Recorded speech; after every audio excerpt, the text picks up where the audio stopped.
hey there, kid. You look lost. Can't find your way around down here? Ah, I wouldn't sweat it too much. I'm plenty safe. It'd take a while. Rest. It's good not to work your legs too much, however practiced they may be. Yeah, I used to know a quieter type like you. Someone who needed someone to, keep the conversation flowing. And don't worry, I've got just the thing. Got a book here full of old poems I've written down. Oh, well, more like a chunk of rock I've been smearing on.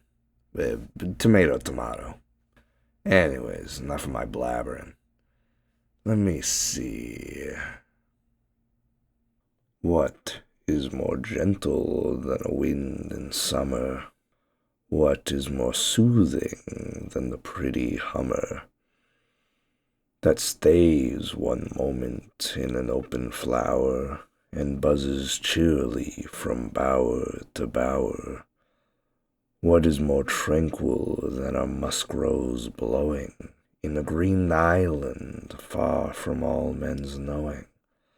More healthful than the leafiness of dales, more secret than a nest of nightingales, more serene than Cordelia's countenance, more full of visions than a high romance?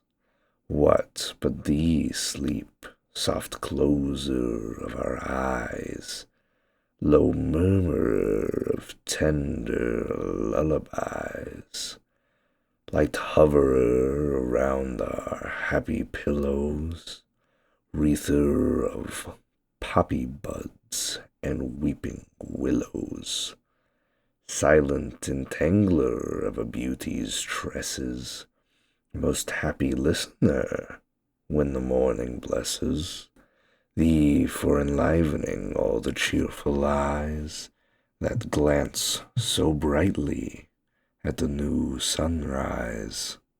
But what is higher beyond thought than thee, fresher than berries of a mountain tree, more strange, more beautiful, more smooth, more regal, than wings of swans, than doves, than dim-seen eagle? What is it, and to what shall I compare it? It has a glory, and naught else can share it.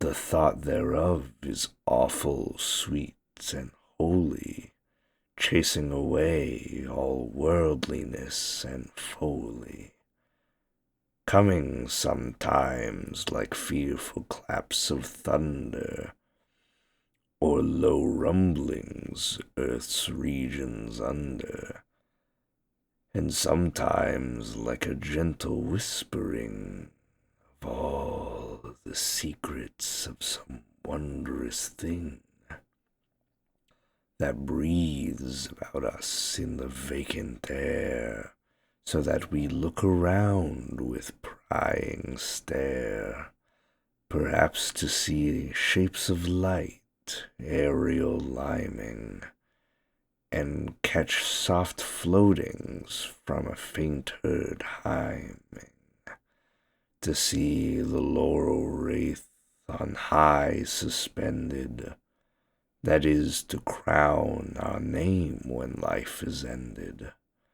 Sometimes it gives a glory to the voice, and from the heart upsprings rejoice, rejoice, sounds which will reach the framer of all things, and die away in ardent mutterings.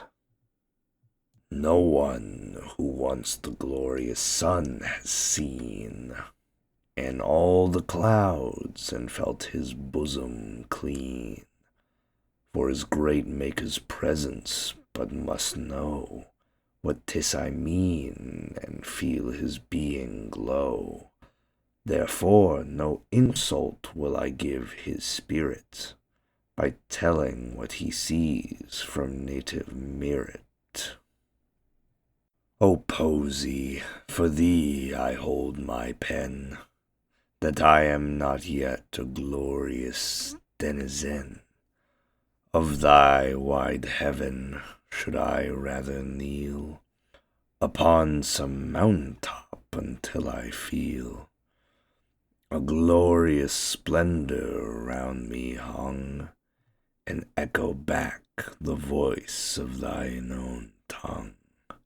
O Posy, for thee I grasp my pen, that I am not yet a glorious denizen of thy wide heaven, yet to my ardent prayer yield from thy sanctuary some clean air, smoothed for intoxication by the breath of flowering bays, that I may die a death of luxury, and my spirit follow the morning sunbeams to the great Apollo, like a fresh sacrifice, or if I can bear the o'erwhelming sweets, 'twill bring to me the fair visions of all places. A bowery nook will be Elysium, an eternal book, whence I may copy many a lovely saying about the leaves and flowers, about the playing of nymphs in the woods and fountains in the shade, keeping a silence round the sleeping maid, and many a verse from so strange influence that we must ever wonder how and whence it came, and imaginings will hover round my fireside, haply there discover vistas of solemn beauty where I'd wander, and in happy silence, like the clear meander through its lone vales, where I found a spot of awfuller shade, or an enchanted grot, or a green hill o'erspread with checkered dress of flowers, and fearful from its loveliness, write on my tablets all that was permitted, all that was for our human senses fitted. Then the events of this wide world I'd seize, like a strong giant, and my spirit tease, till at its shoulders it should proudly see wings to find out in immortality. Stop and consider, life is but a day, a fragile dewdrop on its perilous way, from a tree's summit a poor Indian sleep, while his boat hastens to a monstrous steep of Montmorency. Why so sad a moan? Life is the rose's hope, while yet unblown, the reading of an ever-changing tale, the light uplifting of a maiden's veil, a pigeon tumbling in clear summer air, a laughing schoolboy without grief or care, riding the springy branches of an elm. Oh, for 10 years, that I may overwhelm myself in posy, so I may do the deed that my own soul has to itself decreed. Then I will pass the countries I see in long perspective, and continually taste their pure fountains. First the realm I'll pass of Flora and old Pan, sleep in the grass, feed upon apples red and strawberries, and choose each pleasure that my fancy sees, catch the white-handed nymphs in shady places, to woo sweet kisses from averted faces, play with their fingers, touch their shoulders white, into a pretty shrinking with a bite, as hard as lips can make, till agreed, a lovely tale of human life we'll read, and one will teach a tame dove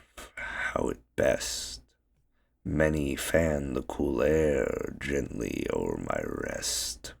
Another, bending o'er her nimble tread, will set a green robe floating around her head, and still will dance with ever varied ease, smiling upon the flowers and the trees. Another will entice me on and on through almond blossoms and rich cinnamon, till in the bosom of a leafy world we rest in silence like two gems upcurled in the recesses of a pearly shell. And can I ever bid these joys farewell? Yes, I must pass them for a nobler life, where I may find the agonies, the strife of human hearts, for lo, I see afar, o'er sailing the blue cragginess, a car, and steeds with streamy manes. The charioteer looks out upon the winds with glorious fear. And now the numerous tramplings quiver lightly along a huge cloud's ridge, and now with sprightly wheel downward come they into fresher skies, tipped round with silver from the sun's bright eyes. Still downward with capacious whirl they glide, and now I see them on a green hillside, in breezy rest among the nodding stalks.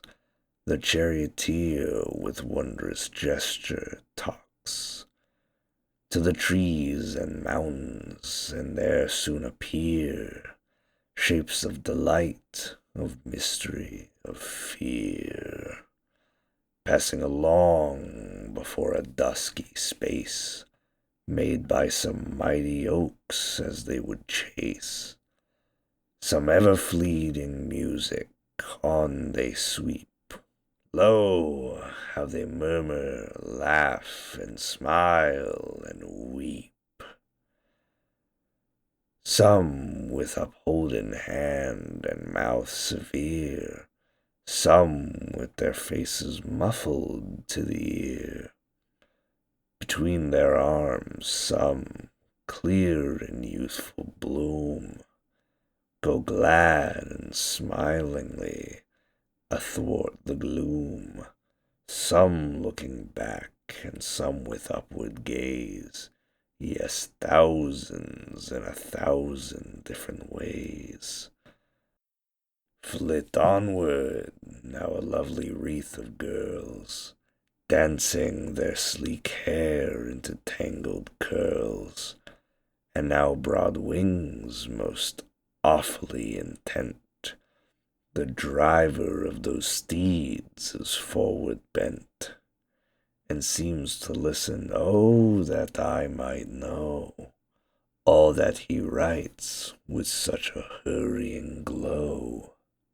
The visions are all fled, the car is fled into the light of heaven, and in their stead a sense of real things comes doubly strong, and like a muddy stream would bear along my soul to nothingness. But I will strive against all the doubtings, and I will keep alive the thoughts of that same chariot and the strange journey it went.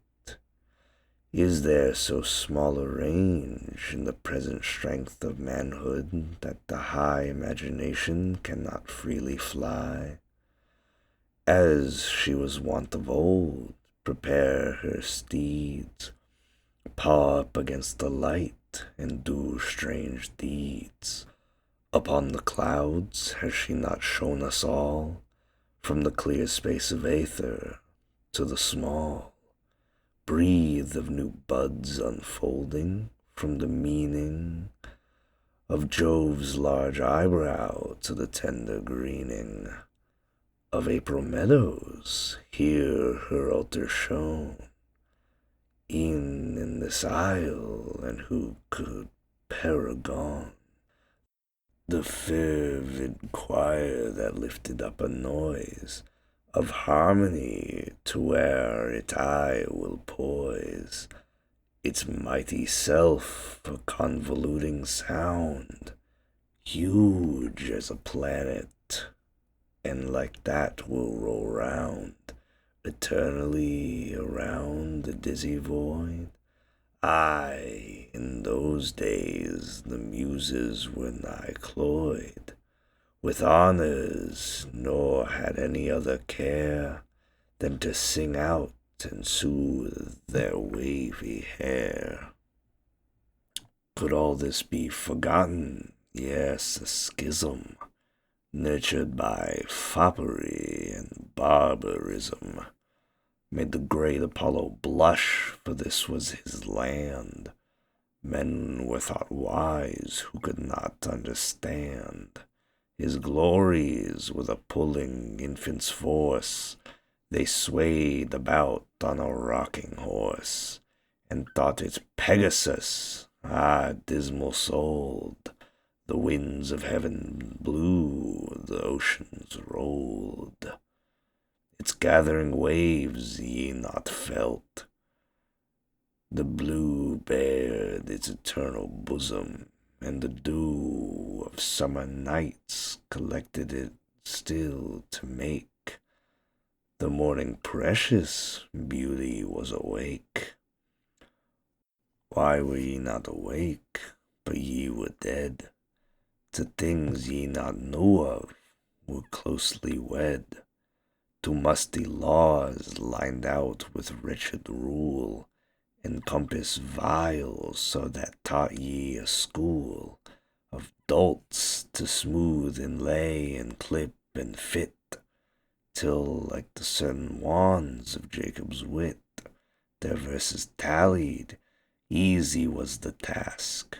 1,000 handicraftsmen wore the mask of poesy, ill-fated, impious race, that blasphemed the bright lyrist to his face, and did not know it. No, they went about holding a poor decrepit standard out, marked with most flimsy mottos, and in large the name of one Bouillard.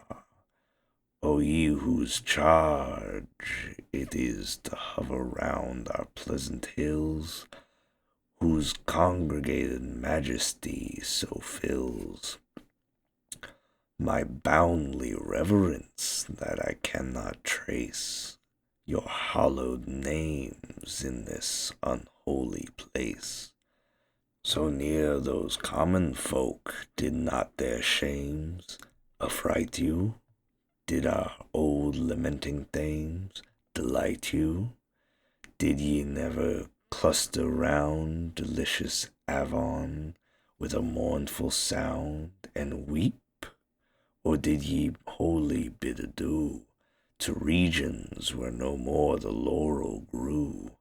Or did ye stay to give a welcoming to some lone spirits who could proudly sing their youth away and die? 'Twas even so. But let me think away those times of woe. Now 'tis a fair season ye have breathed, rich benedictions o'er us ye have wreathed, fresh garlands for sweet music has been heard. In many places some has been upstirred from out in its crystal dwelling in a lake, by a swan zeebon bill from a thick brake, nested and quiet in a valley mild, bubbles a pipe, fine sounds a floating wild, About the earth, happy are ye and glad. These things are doubtless, yet in truth we've had strange thunders from the potency of song, mingled indeed with what is sweet and strong, from majesty, but in clear truth the themes are ugly clubs, the poet's polyphemes, disturbing the grand sea, a drainless shower of light is poesy, 'tis the supreme of power, 'tis mighty half slumbering on its own right arm, the very archings of her eyelids charm. A thousand willing agents to obey, and still she governs with the mildest sway. But strength alone, though of the Muses born, is like a fallen angel, trees uptorn. Darkness and worms and shrouds and sepulchres delight it, for it feeds upon the burrs and thorns of life, forgetting the great end of poesy, that it should be a friend to soothe the cares and lift the thoughts of man. Yet I rejoice, a myrtle fairer than ere grow in Paphos from the bitter weeds, lifts its sweet head into the air and feeds a silent space with ever-sprouting green. All the tenderest birds there find a pleasant screen, creep through the shade with a jaunty fluttering, nibble the little cupped flowers and sing. Then let us clear away the choking thorns from round its gentle stem. Let the young fawns, yeaned in after times when we are flown, find the fresh sward beneath it overgrown. With simple flowers let there nothing be more boisterous than a lover's bended knee, not more ungentle than the placid look of one who leans upon a closed book, not more untranquil than the grassy slopes between two hills. All hail, delightful hopes! As she was wont, the imagination into most lovely labyrinths would be gone, and they shall be accounted poet kings who simply tell the most heart-easing things. Oh, may these joys be ripe before I die. Will not some say that I presumptuously have spoken, that from hastening disgrace 'twere better far to hide my foolish face, that whining boyhood should with reverence bow, ere the dread thunderbolt could reach? How? If I do hide myself, it sure shall be in the very fane, the light of poesy. If I do fall, at least I will be laid beneath the silence of a poplar shade, and over me the grass shall be smooth shaven, and there shall be a kind memorial graven. But off, despondence, miserable bane, they should know not thee who thirst to gain a noble end are thirsty every hour. What though I am not wealthy in the dower of spanning wisdom, though I do not know the shiftings of the mighty winds that blow hither and thither all the changing thoughts of man, though no great ministering reason sorts out the dark mystery of human souls. To clear conceiving, yet there ever rolls a vast idea before me, and I glean there from my liberty. Thence too I've seen the end and aim of posy, 'tis clear, as most anything true, as that the year is made of the 4 seasons manifest, as a large cross, some old cathedral's crest, lifted to the white clouds. Therefore should I be but the essence of deformity, a coward did my very eyelids wink at speaking out what I have dared to think. Ah, rather let me like a madman run over some precipice, let the hot sun melt my daedalin wings and drive me down, convulsed and headlong. Stay, an inward frown of conscience bids me to be more calm awhile, in ocean dim sprinkled with many an isle, spreads awfully before me. How much toil, how many days, what a desperate turmoil, ere I can have explored its widenesses. Ah, what a task upon my bended knees! I could say those, no, impossible, impossible. For sweet relief, I'll dwell on humbler thoughts, and let this strange essay begin in gentleness, die so away. Ere now in all tumult from my bosom fades, I turn full-hearted to the friendly aids that smooth the path of honor, brotherhood, and friendliness, the nurse of mutual good, the hearty grasp that sends a pleasant sonnet into the brains ere one can think upon it, the silence when some rhymes are coming out, and when there come the very pleasant rout, the message certain to be done tomorrow.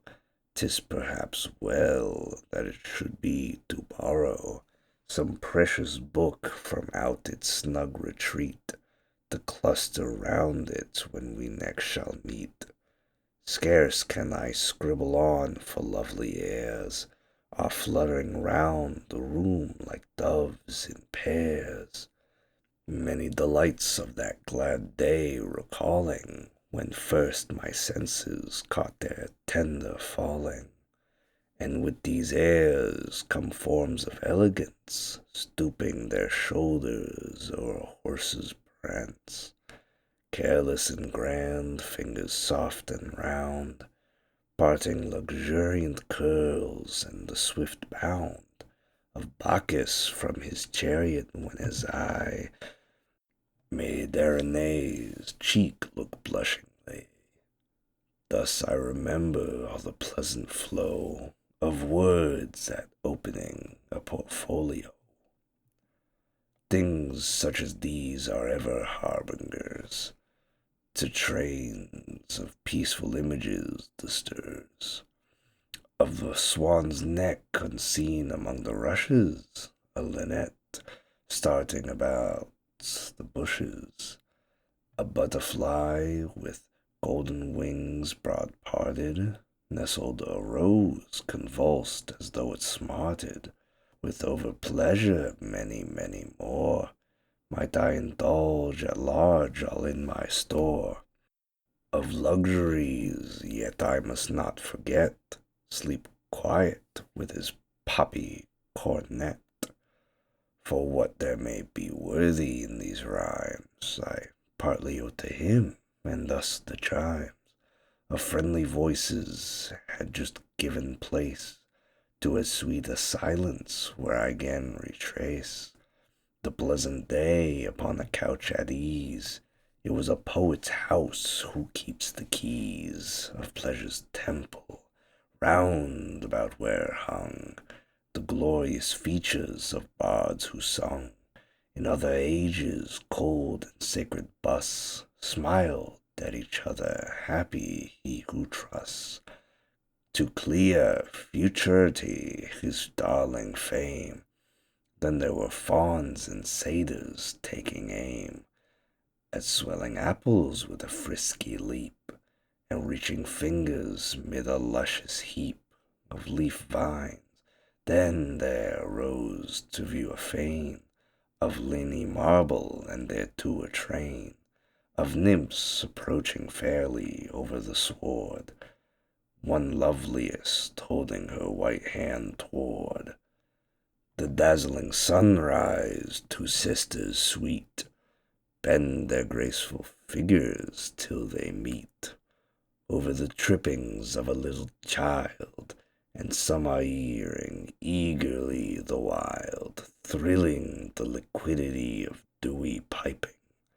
See in another picture nymphs are wiping, cherishing Diana's timorous limbs, a fold of lawny mantle dabbling swims at the bath's edge, and keeps a gentle motion with the subsiding crystal, as when ocean heaves calmly its broad swelling smoothiness o'er its rocky marge, and balances once more the patient weeds that, now unshent by foam, feel all about their undulating home.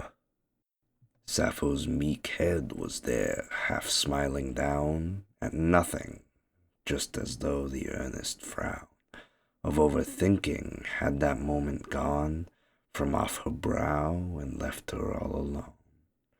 Great Alfred's too, with anxious, pitying eyes, as if he always listened to the sighs of the goaded world, and goose Kioskos worn by horrid sufferance, mightily forewarned. Petrarch, outstepping from the shady green, stares at the sight of Laura, nor can wean his eyes from her sweet face. Most happy they, for over them was seen a free display of outspread wings, and from between them shone the face of Posy from off her throne. She overlooked things that I could scarce tell. The very sense of where I was might well keep sleep aloof, but more than that there came thought after thought to nourish the flame within my breast, so that the morning light surprised me even from a sleepless night, and up I rose refreshed and glad and gay, resolving to begin that very day. These lines, and howsoever they be done, I leave them as a father does his son. And that's all there was to it. Hope you enjoyed. Feel a little more safe around here. Yeah, you'll do fine. I believe in you. Just watch the holes if you could. They're dangerous. At least you got that lantern with you, right? Should give you more than enough light.